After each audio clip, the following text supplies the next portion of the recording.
Mercedes are facing a tough challenge in the 2023 season as they are struggling with a significant deficit in straight-line speed when using their DRS. Teams such as Red Bull and Aston Martin have mercilessly outpaced them in the first two tracks. To solve this problem, Mercedes has been working on a new upgrade that promised to revolutionize their DRS capabilities. Stay tuned to find out what upgrades the W14 will receive. With the Baku track boasting one of the longest straight-line deltas in the calendar, Mercedes is pushing hard to ensure that their new upgrade, the W14, will provide the speed and agility they need to take the lead in the upcoming race. It has been all hands on deck for the Mercedes Formula One team during the sport's April break, as they work hard to give Lewis Hamilton and George Russell a more balanced car with improved suspension. Technical head James Allison has promised fans that the team will be working flat out to make these improvements, which should make for a more competitive team when racing resumes in Azerbaijan on April 30. Both Hamilton and Russell have voiced their frustrations with the car, with Hamilton saying that he doesn't feel connected to it, while Russell has referred to it as a lame horse. But with the team working hard to improve the car's balance and downforce, fans can look forward to a better performance from the team in the upcoming races. In addition to working on the car's downforce, the team will also be bringing in some new mechanical parts, including different suspension components that will help to improve the car's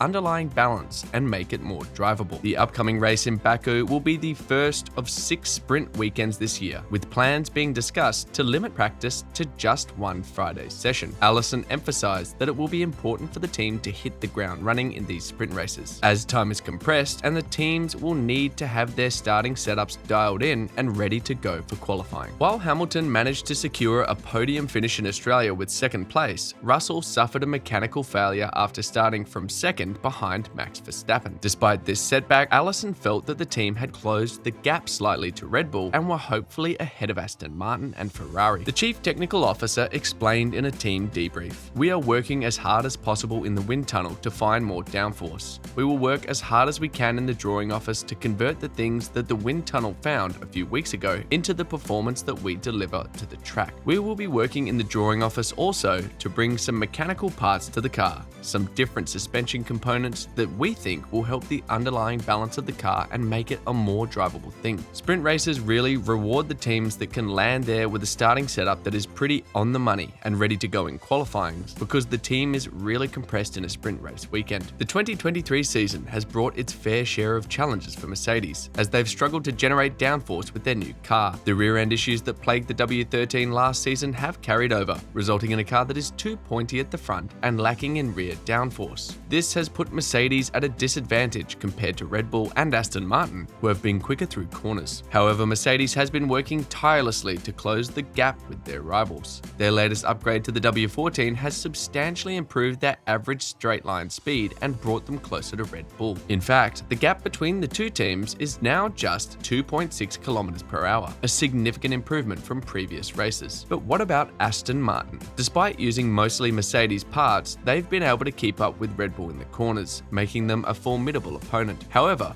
with the Mercedes now closing the gap on the straights, they've become less of a concern for the team. To improve their straight line speed even further, Mercedes will be utilizing their rear axle and gearbox rear suspension power unit, which is produced in Brackley. This technology has already proven successful for Aston Martin, who have achieved impressive speeds with the same Mercedes parts. The battle between Mercedes and Red Bull is heating up, and the upcoming Baku race promises to be a thrilling spectacle. With Mercedes' new upgrades, the competition between the two teams is sure to be closer than ever before. After rival Aston Martin emerged as Red Bull's main threat in Bahrain and Saudi Arabian Grand Prix, it was Mercedes that took the challenge to F1's current pace setter in Melbourne. George Russell secured a spot on the front row and led the early stages ahead of the first safety car period, while Lewis Hamilton then briefly took over at the front before Max Verstappen blasted past on his way to victory. But while Red Bull remains a clear step in front right now, Hamilton's ability to hold off Fernando Alonso's Aston Martin for the duration was clear evidence of promise and progress for the Brackley-based squad. The form during the Australian GP weekend showed the gains that Mercedes has made with their W14, with Russell in particular feeling that he is now at one with how the car is performing. Russell stated, "I felt like Saudi was probably on par with my best race weekend in F1, along with probably Brazil last year, and again this weekend in Australia. I feel really comfortable in the car. The team is giving me the right tools, and we get the setup in the right window week in, week out. We're ticking all the boxes. I feel like there's nothing really more that we can be doing. The progress made by Mercedes in improving their car is good news for their chances of finishing on the podium in future races. However, it's important to remember two things about their performance in the Australian GP. Firstly, the track layout in Melbourne may have given Mercedes an advantage over their closest rivals, as it is a track that doesn't put too much pressure on the tyres and favours cars that are good at the front. Secondly, at the Bahrain GP, it was clear that the Aston Martin AMR23 car performed much better than the Mercedes W14 on tracks that put more pressure on the rear tyres and required good rear downforce. Asked about whether the Melbourne surface and layout flattered Mercedes, team boss Toto Wolff admitted, "I think definitely it was an advantage for us. Our car lacks a little bit of performance in the rear end. I think that's making us look a little bit better than we should be, but we know where the weaknesses are and we just need to sort them out." The other critical factor about its Australian result is that while second is encouraging following its difficult start to the year, rival Red Bull remains a huge chunk ahead. Verstappen was clearly biding his time early in the race after being dropped to third, and it was the world champion's eye-opening DRS overtake of Hamilton and the way he opened up a 2-second gap in half a lap that offered a glimpse of the scale of the deficit Mercedes has to close down. As Wolff said,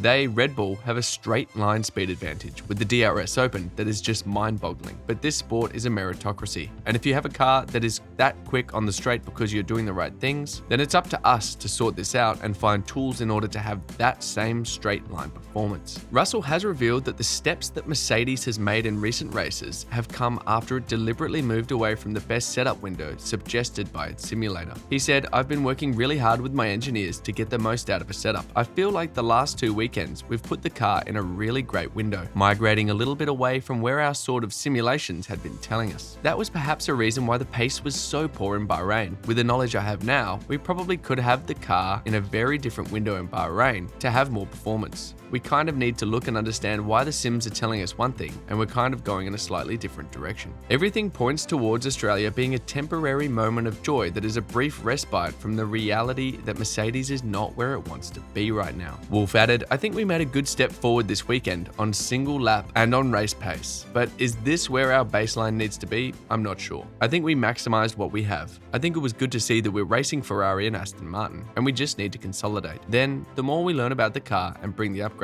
packages, hopefully we can challenge the leaders more." Russell, in particular, is clear that Mercedes has little reason to be satisfied with the second position, which is why it remains in need of that bigger step that it hopes comes from a new concept. He said about the new concept, "It is definitely still necessary. The gains that we're seeing in the tunnel at the moment are going to bring some decent performance. And the fact is, we're here to win. We're not here just to be the best of the rest or a half a second behind Red Bull. Our fight is with Red Bull. And okay, we may have been quicker than Ferrari and Aston this weekend, but we're still clearly a long way off what we want to be." Now over to you. What's your thought about Mercedes' upcoming upgrades? Will they be able to challenge Red Bull as the season progresses? Let me know what you think in the comments section below. That will be all for today's video. Thanks for staying tuned. Please don't forget to hit the subscribe button and notification bell so that you can always get to watch more amazing videos like this. See you in the next video.